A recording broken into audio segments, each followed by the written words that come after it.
Hello and welcome to another episode from Three Voices Unfiltered podcast. Mm-hmm. And this week we're talking about people pleaser. And we talked about this in another episode. So we wanted to go back and dive a little bit deeper to talk about this because people pleasing and saying yes to everyone can destroy you. And we're using that word destroy really strongly because it can. So ladies, I have a question for you.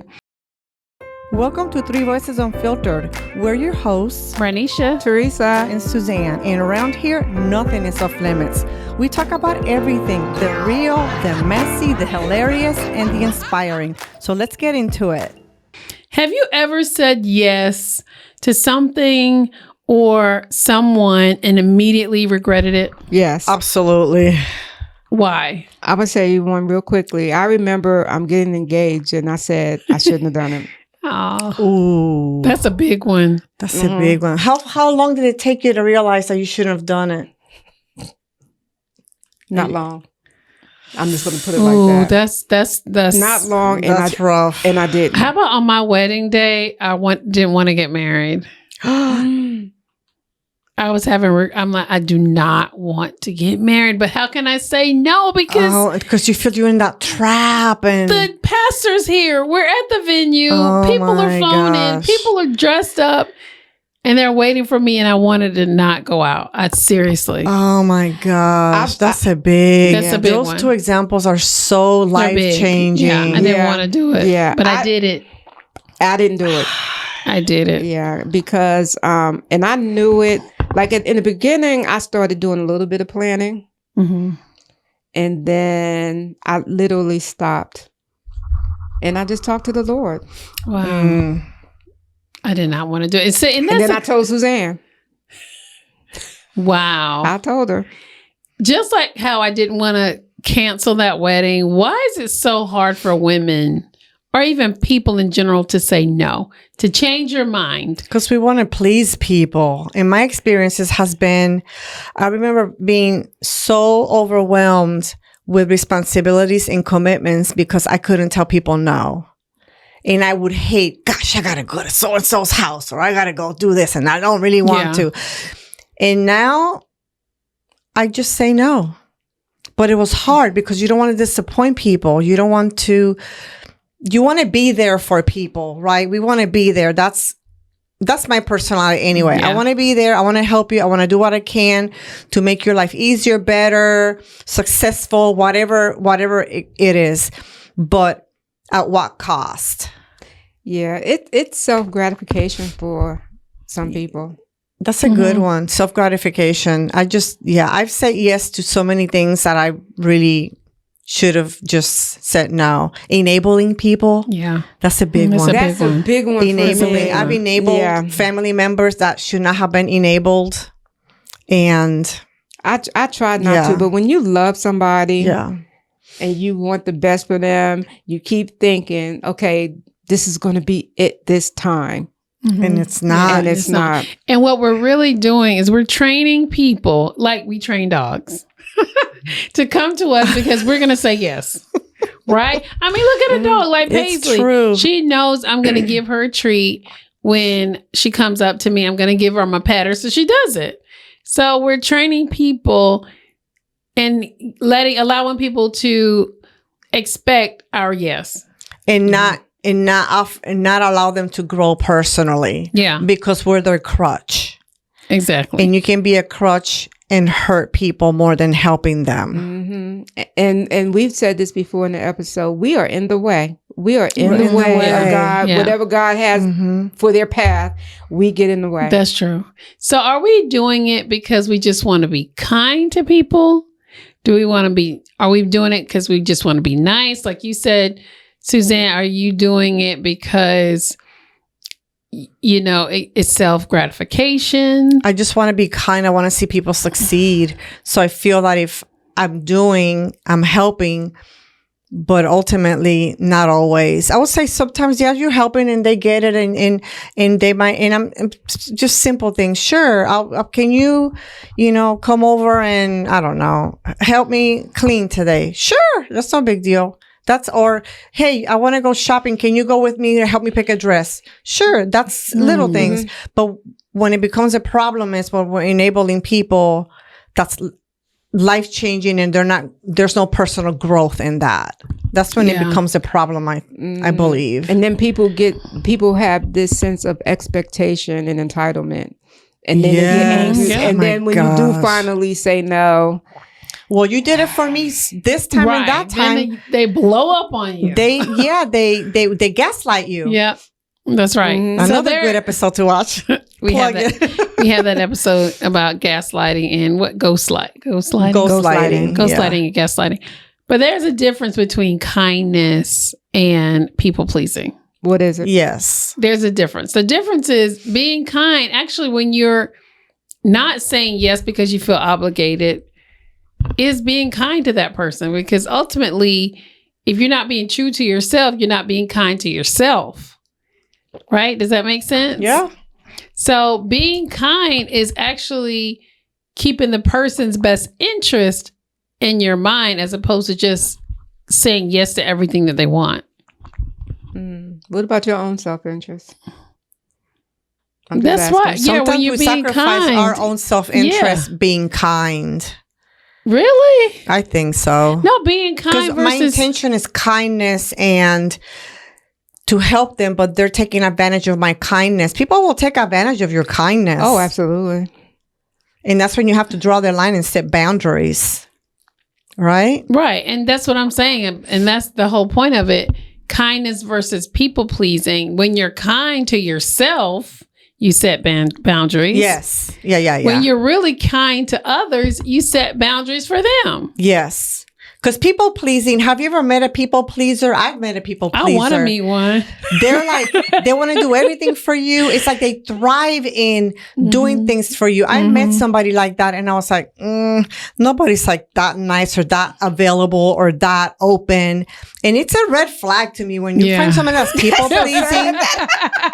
It's like, how about that? That is so sad. But when I say not for you, I'm saying that is so sad that the way we think in our mind that God made this person with this wonderful kind heart and we sit up here, we skeptical. Like it's a red flag. We look at them with the side eye. Because it's too much over the top. How about it's just too much. People pleasers who expect something back. I have a friend. Oh gosh. Oh boy. And he does a lot of things for people with the expectation for them to do it back to him when he needs it. Oh, so he has a checklist.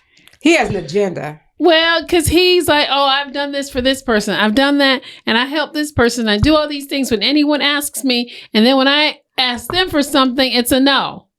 Yeah, see, I have a problem with that because when you do things for other people and you're being kind, you do it without any expectations. Right. Out the kindness and goodness of your heart. Because then it's not kindness. Then it's like tit for tat. Right? You have You're keeping a journal of what they did or you did. So then when I need something, it's like, isn't that what they do in jail? Like, I don't know, hey, I've never been. Well, I'm watching the show. That's what I'm getting I saved your life. You owe me one. And these people will come back and they're like, remember in 1977 when I saved your life and today it's like 2025 and I need you to pay me back from that 1977 thing I did for you. People do that. I know somebody right now is... I know somebody right now. Y'all so silly. I know somebody right now. I just snorted. She's like, when you're in jail? I'm like, we have not been. No. Clarify time out, Theresa. We've never been to jail. Ever. Go ahead. That's funny. I'm sorry. I want to say that I know somebody right now, you guys, that said to me that they feel that because they did A, B, C, D over all of these years with these people, okay, that they owe them something. And what's happening is the Lord is not letting that happen, okay, because your heart is funky. You know what I mean? Yeah. It just is. And how about people that, and let's take it to familial relationships, because they're the ones that watch everything you do, right? Well, you did it for so-and-so. Why can't you do it for me? Oh, How about that's a big that? one. Yeah. Yeah. Well, why can't you be kind enough to do it for me? Well, circumstances are different. Or, I've done it for you 100 times and for this person twice and I'm done with, like just so many. Or you don't pay back. They pay back. I'm like, first of all, mind your business. Okay? Exactly. You don't know the entire circumstances. Even if that person told you, you still don't know everything, so it's no. Anyway. So a lot of people in general, and I'm one of these people, we do things because we want to be labeled sweet and easygoing and helpful. Didn't you say that before? I do. I've always wanted to be labeled sweet. People say I'm feisty, though. What about you, Theresa? Do you ever want to be labeled sweet or helpful? Helpful. Helpful. But you know what, guys? The way my DNA works, it's like I'll automatically, and something's going on, I automatically get this thing in my, this thing in me, in my spirit, to want to help, to want to do, to want to whatever. And I can vouch for that. Oh my gosh, whenever I'm called Theresa, if I need something, or I'll never forget when Kevin's apartment flooded. When are you leaving? When are we leaving? I think you said, when are we? Well, you included yourself. And I was like, oh, you want to go? Yeah, I'm going with you. And I'm sure that if I call you, it would be the same thing. Like, I know that these two ladies, if I need them, they're my 2:00 in the morning phone call if there's an emergency. And so the point that I'm trying to make is that that's just naturally how I am, Ronisha. You know, I just don't think I want to be looked at or seen as whatever. It's just an immediate thing in me. You know what I mean? I just automatically want to how can I? It's natural because you can fake kindness. You can fake people kindness. think you're so sweet, and then at home you're like an abuser or you're a bad parent. But in front of everybody else, what? How many times things happen and people are like, "What? So and so?" But they're so sweet. So and so did what? My ex was Mr. Sweetheart. He was one of the meanest people I've ever met in my life. It happens. But we have to check when we're people pleasing or we're being kind. It's a fine line between, are we doing it to be nice, or we're just afraid that we're going to disappoint somebody? Are we just afraid of the reaction that somebody might give us when we tell them, sorry, I can't do it this time? Both, I would say sometimes. Yes. I can say both, I think. Both? Yeah. Sometimes I don't want to disappoint people. I feel like they really need help or something from me, and I have to say no. Because if I say yes, I don't mean it, which I've done that too, though. Yeah, I don't have a problem saying no. I don't either anymore. I don't have a problem saying no because I have a problem saying no. I don't have a problem saying no. It's a struggle. But I still, like I said, both. But I still have done things that I kind of really didn't. I have a problem saying no. I will say that. But I did it anyway. It was only until I realized people have a savior complex where they want you to save them, and I'm not a savior. So I was like, that's when it clicked in my mind where I was like, nope, I have to start saying no more, because this person has got a savior complex.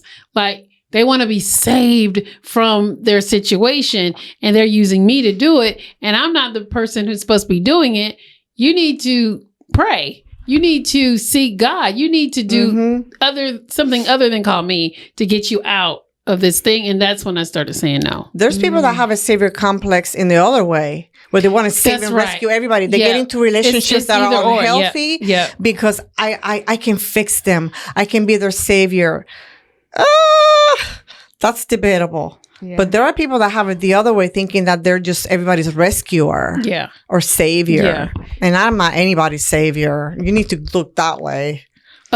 Theresa doesn't have a problem saying no, but Suzanne, have you realized, or when did you realize you had a problem saying no? Whenever I struggled, whenever I did whatever I was asked to do or gaslit into doing, and I would feel awful about it. I shouldn't have done that.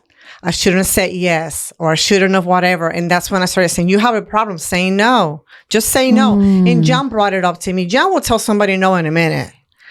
It's good when you have people about it. Outside of you that can see you and you can't see yourself and they can share. And my baby, what should I do? Say no, but I can't. Suzanne, just tell them no. Like that easy. Just say no. And I'm trying but this and but that and what if they think or what if so I do have a problem. I'm better at it though. I can say no now. Yeah. Do you think women in general, Theresa, we're wired differently we're wired to always want to say yes. We're always or always want to help, or always want to give, or always want to come to somebody's rescue. Are we wired that way? I can really see that because we are emotional, nurturing creatures. That's how God made us. Okay, God made and us nurturing. I love us like this. Yes, you know? But we still have to learn the boundaries. All right, for our mental, emotional, and physical health. That's right. Yes, that's a good segue to how saying yes all the time leads to destruction, like we've just mentioned. Burnout, resentment. That's a real thing. Part. Yeah, you get resentful. Bitterness, resentment, harboring those feelings. And every time your phone rings, you're like, oh they're calling me again. What now? No, honestly. Yeah. And don't pick up the phone. I don't pick up the phone. I've even, you guys will be proud of me. I've even blocked people. Don't call me. Yep. Don't call me. I'm done. I have blocked people. I have not blocked friends, people that I know. I've only blocked in my life scam callers and stuff like that. You know, no. But I haven't blocked people because because my no is my no, and if I feel like no. But that's a weakness in me. I don't have the ability. I can say no, but it's torturous. It hurts. It hurts my heart. Therefore, my next step is to block people, and that may be you. You may be someone. Sorry. That struggles saying no. Just block them, like remove them from, especially if they're toxic, just do it. I had to. Really? And it hurts my feelings, but guess what? I'm not being emotionally tortured. I'm not being gaslit. I'm physically well. And that's the stuff that counts. Right. Yeah, that's true. Sometimes people need to figure it out. And the only way they're going to do it is when they hit rock bottom. And you keep holding them in the barrel. Let me just say, they're falling in the barrel and you're holding them. Well, guess what? Even Moses needed help with his hands being held up. What's it, Moses? Yeah. So eventually I'm going to get exhausted and I'm going to drop and we're both going to drown. Like I had this analogy one time of someone, they're walking around a pool, right? And they keep jumping in and I jump in and rescue them. Don't jump in the pool because they jump back in and I'm going back in that pool and taking them out. And I'm like, stop jumping in the pool. Eventually what happens, I'm exhausted of jumping in the pool to get them out. And we both drown because they're going to take you down eventually. So there's got to be a point where if you jump in, honey, you're just going to drown. I'm not jumping in anymore. And in my example, I will not block you. I will walk away and you're going to drown by yourself. Yeah, those are good points. Figure it out.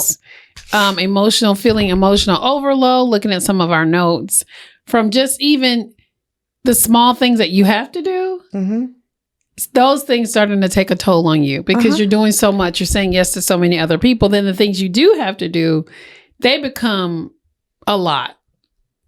Right. Does that make overwhelmed. Sense? I don't have enough emotional capacity to help my immediate family, my kid, my husband, my mom, like people that I don't want to use the word deserve because that's harsh, but people that are more willing to take and accept the help without expecting anything back. Right? Or you have a more responsibility level, for that, like your grandbaby, right? You have a large responsibility level, with her because she's only 2 and she can do but so much. But your son is in his 30s and he's more capable. Yeah. So you're just physically exhausted. Like, when we're stressed, we can't sleep. Some people can't eat. Some people overeat. Like all those things affect us. And why are we allowing people to do that? Other things, that's a good segue. Other things that can impact us is taking it out on people around us when we feel. Oh, I've done. Poor John. He's been there. Oh, that's a real one. He's been on the receiving end sometimes. I'm dealing with my kids and they need me and they're calling me and they need this and they need this. And then here I go taking out. Ralph asked me to do one thing and I go crazy on him. Yeah. Done you that. know, so. They don't have to apologize. Yeah. Like, why do you always ask me? And he's just asking a simple thing that he always asks about, but I'm overwhelmed because I'm doing all this with these other folks. Mm-hmm. And also feeling taken for granted, not appreciated. Oh my gosh. Oh because guess what? Sometimes you do 100 things for one person. You don't do one, then you're a bad guy. But how many things have you done for me? Not that I'm keeping count, but if we want to go there, when was the last time you did anything for me? You just read my mind. Nothing. I was going to say that. Because when you have a pitcher of tea and you pour it out, how do you refill it? And we're that pitcher. We're pouring out. When do we get filled back up? How do we fill ourselves back up? Because we're pouring out so much. Yeah. And the one thing that this is a human nature type thing. You can do 10 things that's so good for somebody, you know, and they will rave about it. And you do have one wrong misstep. That is what they remember. They remember the bad. That is what they focus on. That's what they harp on. I don't get that. You know, so you got amnesia about the 10 other things that I did that you raved about and was so thankful for. But that's what entitlement comes in. They feel entitled. I don't know why. I don't know where entitlement. I don't understand the root of entitlement because it's not in my. I'm going to use your word DNA. I don't understand that. But some people have this entitlement because I'm your this or because I don't know. I can't explain it because I don't understand it. If anybody out there understands entitlement or you want to join our podcast and talk about it, you're welcome to because I don't get it. It makes sense because another family reunion example, because it's in my mind. One of my great uncles called me and was like, let us all in for free. I have 8 people that need to come. I can't pay and you need to let us all in for free. Sir, no. I mean, I didn't feel like, that entitlement. How are you entitled to bring your entire family for free when everyone else is paying? Right. No, sir. No. And I saw him at the reunion. I was like, now what? I was like, because somehow he found a way to get in. I don't know how he got in, but I don't know how. Oh, no. He did not pay. He did not send me any money, but that entitlement. That is entitlement. I'm just going to show up. He showed up. And y'all going to tell me you can't come in? Okay. He probably was thinking, what are they going to do if I make a scene or tell me no? Yeah, he showed up. Because they know you're kind and took advantage of your kindness. And you know what? Honestly, at the end of the day. This is, honestly, y'all, this is my family. That side of my family is one of the sweetest people. I love help. That's why I don't mind helping them because they are generally sweet, good, caring people. And they just let them come in, I guess. They did. Oh, yes. Okay. He knew that. But there's some breaking points. There's some things that we can do to like break the pattern of saying yes when we want to say no, and also the feeling of guilt. Like you said, you feel guilty, the feeling of wanting to appear to be helpful or wanting to be liked or sweet. There are some things that we can do. Theresa, do you have any thoughts about that? No. Because I was thinking about something else, okay. Ronisha, so I'm sorry. For Suzanne, it's okay if you feel guilty, except that you feel guilty. It's okay. All right. Be like, okay, I feel guilty, but it is what it is. You can But I don't want to feel guilty. Why not? Because feeling guilty, it's bothersome to your spirit. Well, can you say, look, I feel guilty and that's bad, but at the end of the day, I'm going to feel better by saying no to this person. Because I made the right choice. Yeah. Maybe like focus on the choice and the why instead of feeling guilty about it. Okay, I got you. Yeah, I can do that. Because sometimes when you have emotions, you can speak to those emotions and say, listen, I know I'm feeling like this, but you need to go. Leave me alone. I know I feel guilty, but leave me. Guilt be gone. Guilt be gone. And I want to prioritize my peace. So guilt, That's right. get out of my way. And that's been a big, ever since we've been doing this podcast, you all, let me share this. We learn from our own podcast. We do. And for example, Ronisha has a garden now from I our do, y'all. gardening Yeah. from our gardening I need podcast. to put it inset like a picture here. Right here. Send us a picture. We'll put it in there. Yeah. I've learned about inner peace, like how important it is to have peace. It's been eye-opening through our podcast. Theresa, anything you can share that has been changing for you from our podcasts? What I appreciate is just the sharing of information, because I feel that we have put some jewels out there. Oh, we have. That if it hasn't helped someone, it's going to help someone. And that just makes my heart smile. I love it. We learn. So we're learning as you're learning, and that's why we share. We can take these podcasts and transcribe them into like doctoral essays, literally. We should. Maybe. But this is a good one. Realizing that everybody's emergency is not yours. That's Absolutely. right. That happened to me yesterday. You know what John says? Your lack of planning does not, and I'm misquoting, but he says something like, That's your good. lack of planning does not constitute any emergency on my part. Yeah. I love that. That's a good one. Hindsight yesterday, dealing with a child, a situation arose. And that's not my problem. It's not my emergency. It's not my your problem. emergency. It's not my emergency. So I'm not going to immediately go into fix it mode for that person because of what happened to them. If they're not hurt in the hospital, bleeding, then you're okay. You're going to be okay. Some things are really emergencies. And yeah. You know how many times I've been called, I have an emergency. And I'm like, what? And I'm like, really? That is not an emergency. Yeah. And my thing is that I want to save myself for my emotions and my mental health for those real emergencies. Because, we'll face the real emergencies and you'll know what those are. But because, your lights is out, because you didn't pay your bill, because you would decide you're going to go on vacation over here. Man, you my are gosh. telling No, you. So now I no. have to rearrange my life because I'm more responsible to help you with your got- responsibility. Your emergency is not mine. But some closing thoughts, ladies. Some final advice for our listeners who are struggling with setting boundaries, saying no. I had an employee. This reminds me. She was a sweet employee. Probably the only one I liked. And in her one-on-one, I said, you got to stop saying yes to everything. Yeah. Because your yes to everything is diminishing your quality of work. And that's going to impact you over the long run with your performance review. If you're taking all these projects, it's going to demean what you can do well. And your finished product is going to be less than what you want. So I suggest you just start saying no when people ask you to do outside projects. Let me tell you what, somebody, That's good. you just reminded me, when we were working in the same job, the gentleman that was training me to be in claims, I guess I used to say sorry a lot. Oh, I'm sorry, or sorry about this. And he said, stop telling people that you're sorry. Yeah.